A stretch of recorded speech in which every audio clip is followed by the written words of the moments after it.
হর হর মহাদেব, জয় মা কালী। রাশির সপ্তমে বুধাদিত্য যোগ, রাশি অধিপতি শুক্র অষ্টমে স্বগৃহে, ভাগ্যভাবে বৃহস্পতির অবস্থান, ষষ্ঠে শনি মঙ্গলের বীজ যোগ। কেমন যাবে তুলা রাশি ও তুলা লগ্নের জাতিকাদের আগামী মে মাসটি, সেই সম্পর্কেই আমরা এই ভিডিওটিতে বিস্তারিত আলোচনা করব। আলোচনাটি খুবই গুরুত্বপূর্ণ হবে, তাই আশা করব আপনারা পুরো ভিডিওটি দেখবেন, স্কিপ করবেন না। চলুন তাহলে আলোচনায় প্রবেশ করা যাক। প্রথমেই দেখে নেওয়া যাক কর্ম ও ব্যবসার দিকটা। আপনাদের রাশি ও লগ্নের সাপেক্ষে কর্মভাবে ওপর কোনো রকম নেগেটিভ গ্রহের ইম্প্যাক্ট আগামী মে মাসে কিন্তু থাকবে না। অর্থাৎ কর্মে কোনো রকম প্রবলেম ফেস করতে হবে না। কর্ম আপনারা সঠিকভাবে সম্পাদন করতে পারবেন। তার সাথে যারা সরকারি চাকরির জন্য পরীক্ষা দিচ্ছেন, তাদের জন্য কিন্তু সরকারি চাকরির যোগের একটা ইঙ্গিত পাওয়া যাচ্ছে 15ই মের মধ্যে। ষষ্ঠভাবে শনি ও মঙ্গলের উপস্থিতির কারণে কম্পিটিটিভনেস আপনাদের কর্মক্ষেত্রে অনেকটা বেশি থাকবে। তবে এই দুই পুরো গ্রহের অবস্থান ষষ্ঠভাবে খুবই শুভ, তাই আপনারা নিজেদের প্রতিযোগীদের হারিয়ে সামনের দিকে এগিয়ে যেতেও সক্ষম হবেন। তার সাথে ভাগ্যভাবে বৃহস্পতি স্থান আপনাদেরকে সব দিক দিয়ে সহায়তা করবে, ভাগ্য আপনাদের পক্ষেই থাকবে। যে সমস্ত তুলা রাশি ও তুলা লগ্নের জাতক জাতিকারা ব্যবসার সাথে যুক্ত রয়েছেন, তাদের ইনিশিয়ালি একটা বাধার সম্মুখীন কিন্তু হতে হবে। আপনাদের রাশির সপ্তম ভাবের অধিপতি মঙ্গল 11ই মে পর্যন্ত শনির সাথে যুক্ত অবস্থায় ষষ্ঠভাবে অর্থাৎ সপ্তমের দ্বাদশ ভাবে অবস্থান করবেন। ফলে আপনাদের কিন্তু ইনিশিয়ালি কি সম্মুখীন আনএক্সপেক্টেড কিছু বাধার সম্মুখীন হওয়ার সম্ভাবনা কিন্তু দেখা যাচ্ছে। কিন্তু তার সাথে আবার সপ্তম ভাবে একাদশ ভাবের অধিপতি রবি 15ই মে পর্যন্ত অবস্থান করবেন। আপনারা যদি লড়াকু মনোভাবের সাথে অগ্রগতির প্রদান করতে পারেন নিজেদের ব্যবসাকে, তাহলে অনেক দূর আপনাদের ব্যবসা কিন্তু এগিয়ে যাবে। আপনারা চাকরি করুন বা ব্যবসায়ী করুন, রাশি ও লগ্নাধিপতি শুক্র অষ্টমভাবে সংস্থায় গোচর করার জন্য বিপরীত রাজযোগে তিনি যুক্ত থাকবেন 15ই মে পর্যন্ত। ফলস্বরূপ ইনিশিয়াল সেটব্যাক হওয়া সত্ত্বেও আপনারা নিজেদের কর্মের জায়গা ও ব্যবসার জায়গায় যথেষ্ট উন্নতি সাধন করতে পারবেন। আপনাদের রাশির সাপেক্ষে একাদশ ভাবের অধিপতি হলেন রবি। এই রবি মে মাসের 15 তারিখ পর্যন্ত আপনাদের সপ্তম ভাবে উচ্চ অবস্থায় গোচর করবেন। ফলস্বরূপ আপনারা যারা বিবাহিত, তাদের জীবনসঙ্গীর আয় অনেকাংশে বৃদ্ধি পেতে পারে। আপনারা যারা ব্যবসায় যুক্ত রয়েছেন, তাদেরও আয় বৃদ্ধি পাবে। তার সাথে আপনারা যারা সরকারি চাকরি বা কোনো উচ্চ প্রশাসনিক পদে যুক্ত রয়েছেন, সেটা কোনো মাল্টিন্যাশনাল কোম্পানিও হতে পারে, তাদেরও পে স্কেল বাড়ার কিন্তু একটা সম্ভাবনা দেখা যাচ্ছে। তার সাথে আরেকটা কথা মাথায় রাখবেন, যেহেতু আপনাদের দ্বিতীয় ভাবের অধিপতি মঙ্গল ষষ্ঠভাবে অবস্থান করবেন এবং শনির সাথে যুক্ত হয়ে বীজযোগে যুক্ত থাকবেন, তাই ইনিশিয়াল ফেজে অর্থাৎ 11ই মে পর্যন্ত আপনাদের কিন্তু অর্থ জমাতে বা সঞ্চয় করতে একটু কষ্ট করতে হবে। 11ই মের পর মঙ্গল যখনই সপ্তমভাবে গোচর করে যাবেন, সঙ্গে সঙ্গে দেখবেন আপনারা নিজেদের ব্যয়কে অনেকটা কন্ট্রোলে নিয়ে আসতে পেরেছেন এবং অর্থ জমাতে শুরু করতে পারবেন তখন থেকেই। রাশি ও লগ্নাধিপতি শুক্র আপনাদের ষষ্ঠভাবে স্বগৃহে অবস্থান করবেন 15ই মে পর্যন্ত এবং বিপরীত রাজযোগ সৃষ্টি করবেন। ফলস্বরূপ আপনার পৈতৃক কোনো সম্পত্তি বা পৈতৃক কোনো অর্থ লাভ হওয়ার যোগ কিন্তু দেখা যাচ্ছে। যারা আগামী মে মাসে সম্পত্তি ক্রয় করতে চাইছেন, তারা 11ই মের পর চেষ্টা করতে পারেন, সময়টা শুভ। তবে যারা শেয়ার মার্কেট, মিউচুয়াল ফান্ড ইত্যাদিতে ইনভেস্ট করতে চাইছেন, তাদের একটু সাবধানতা অবলম্বন করতে হবে, কারণ পঞ্চমভাবে রাহুর উপস্থিতি রয়েছে। তাই বড় ধরনের অর্থনৈতিক ইনভেস্টমেন্ট করার আগে ভালো কোনো অর্থনৈতিক উপদেষ্টার মতামত নিয়েই এগোনো উচিত হবে। এবার দেখে নেওয়া যাক স্বাস্থ্যের দিকটা। আপনাদের রাশি ও লগ্নাধিপতি শুক্র এপ্রিল মাসের 15 তারিখ পর্যন্ত আপনাদের অষ্টমভাবে স্বগৃহে অবস্থায় গোচর করবেন। রাশি ও লগ্নাধিপতি যখন অষ্টমভাবে অবস্থান করেন এবং উচ্চ অবস্থায় ও স্বগৃহে অবস্থান করেন, তখন অষ্টমেশের দোষ কিন্তু তার লাগে না। কিন্তু বিপরীত রাজযোগ যেহেতু থাকবে তাই ইনিশিয়াল কিছু সাফারিং, মাথা ব্যথা, পায়ে ব্যথা, পেটের কোনো সমস্যা আপনাদের বিরক্ত করতে পারে, তবে সেটা বড় ধরনের কোনো আকার ধারণ করবে না। কারণ শনির তৃতীয় দৃষ্টিও আপনাদের রাশি ও লগ্নাধিপতি শুক্রের ওপর থাকবে, এবং ষষ্ঠ স্থানে যেহেতু শনি মঙ্গল অবস্থান করছেন এবং পঞ্চম ভাবে যেহেতু রাহু অবস্থান করছেন, তাই মাইগ্রেনের প্রবলেম, পেটের কোনো সমস্যা ইনিশিয়াল ফেজের মে মাসে আপনাদের অসুবিধার মুখে ফেলতে পারে।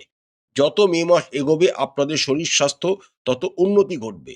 15ই মের পর রাশি ও লগ্নাধিপতি শুক্র যখন ভাগ্যভাবে বৃহস্পতি যুক্ত অবস্থায় মিথুন রাশিতে গোচর করে যাবেন, তখন থেকে আপনাদের শরীর স্বাস্থ্যের উন্নতি ঘটতে শুরু করবে। অর্থাৎ আগামী মে মাসে বড় ধরনের কোনো শারীরিক অবস্থার অবনতি আপনাদের হবে না। শরীর স্বাস্থ্য আপনাদের মোটামুটি ভালোই থাকতে দেখা যাচ্ছে। এবার দেখে নেওয়া যাক প্রেম ও বিবাহের দিকটা। আপনাদের রাশি ও লগ্নের সাপেক্ষে পঞ্চম ভাবে রাহু অবস্থান করছেন, তার সাথে পঞ্চম ভাবের অধিপতি শনি আপনাদের ষষ্ঠ গৃহে গোচর করছেন এবং মঙ্গলের সাথে যুক্ত হয়ে বিষযোগে আক্রান্ত থাকতেন। ষষ্ঠভাবে শনি জেনারেলি খুবই ভালো ফল প্রদান করে থাকেন। একটু সময় নিয়ে আপনারা যদি এগোতে পারেন তাহলে প্রেম জীবন আপনাদের শুভ। কিন্তু পঞ্চম ভাবের অধিপতি যেহেতু ষষ্ঠভাবে অবস্থান করছেন এবং মঙ্গলের দ্বারা তিনি যুক্ত অবস্থায় বিষযোগে আক্রান্ত থাকছেন 11ই মে পর্যন্ত, তাই একটু সাবধানতা আপনাদের অবলম্বন করতে হবে।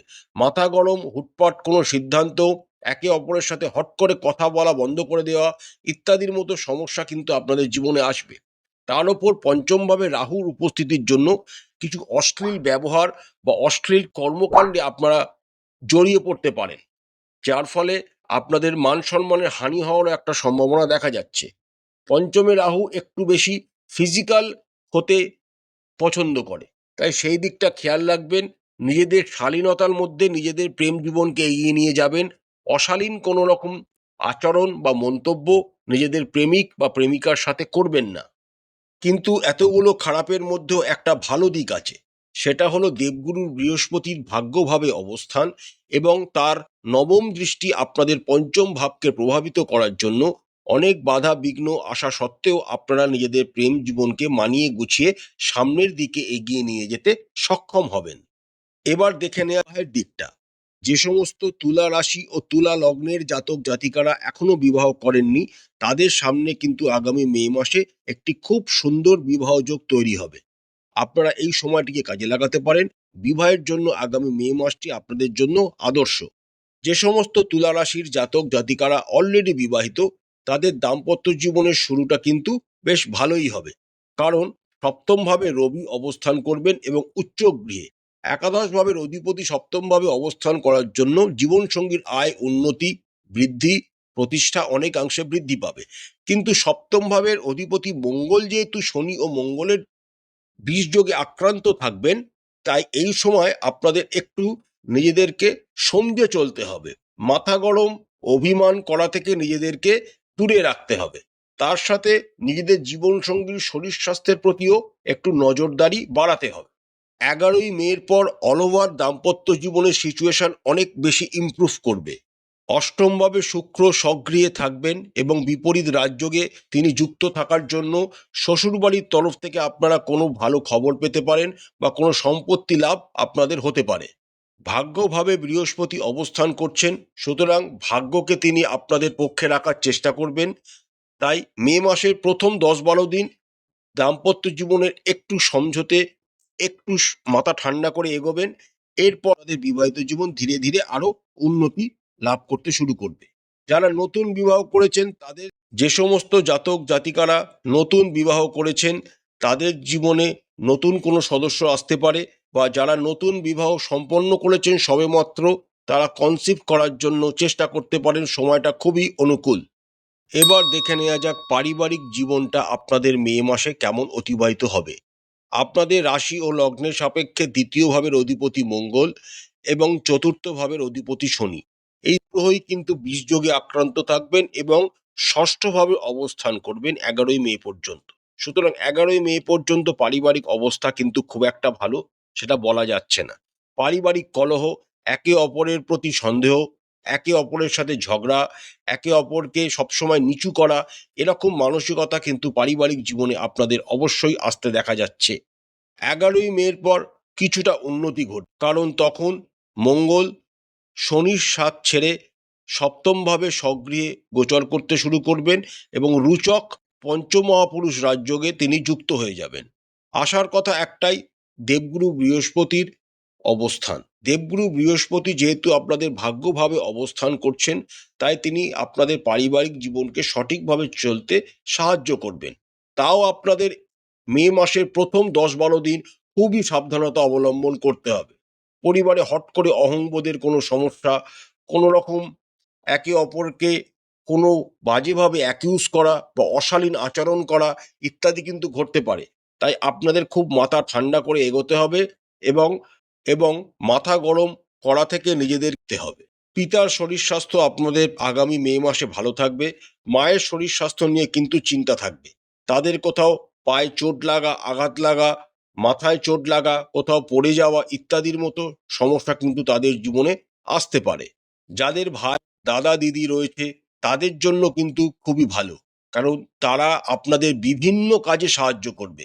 অর্থনৈতিক হোক, মানসিক হোক, তারা সবসময় আপনাদের কিন্তু পাশে থাকবে আগামী মে মাসে। ভাবের অধিপতি রবি 15ই মে পর্যন্ত আপনাদের সপ্তমভাবে উচ্চ অবস্থায় গোচর করার জন্য বন্ধু বান্ধবদের তরফ থেকে আপনারা সমস্ত রকম সাহায্য এই সময় এক্সপেক্ট করতে পারেন। তারা আপনাদের সমস্ত সমস্যায় আপনাদের পাশে দাঁড়াবেন, আপনাদের হেল্প করবেন। প্রতিকার প্রতিকার স্বরূপ তুলা রাশি ও লগ্নের জাতক জাতিকারা আগামী মে মাসে প্রত্যেক দিন স্নান সেরে সাদা রঙের বস্ত্র পরে রাশি ও লগ্নাধিপতি শুক্রদেবের বীজ মন্ত্র দিন 108 বার করে জপ করবেন। শ্রী শ্রী মহালক্ষ্মীর যে কোনো একটি বীজ মন্ত্র প্রতিদিন 108 বার করে পাঠ করবেন। গণেশ দেবতার পূজা করবেন। তার সাথে যদি আপনারা গণেশ সূক্তম ও গণেশ অথর্বশীষ পাঠ করতে পারেন তাহলে খুব ভালো ফল পাবেন। প্রতিদিন শ্রী শ্রী মহালক্ষ্মীর মন্ত্র জপের পর প্রতিদিন শ্রী শ্রী মহালক্ষ্মী বীজ মন্ত্র জপের পর আপনারা শ্রী শ্রী বিষ্ণু সহস্রনাম পাঠ করবেন এবং প্রতিদিন একটি নির্দিষ্ট সময় হনুমান চালিসা পাঠ করতে কিন্তু ভুলবেন না। হনুমান চালিসা পাঠ করলে আপনাদের জীবনের অনেক বাধা বিঘ্ন থেকে আপনারা পরিত্রাণ পাবেন। আশা করছি আগামী মে মাসটি আপনাদের সবাইকার খুব ভালো কাটবে। মা কালী আপনাদের মঙ্গল করুন, সমস্ত মনের ইচ্ছা মা কালী পূরণ করুন। আমাদের চ্যানেলটি ভালো লাগলে অবশ্যই চ্যানেলটিকে সাবস্ক্রাইব করবেন। হর হর মহাদেব, জয় মা কালী, নমস্কার।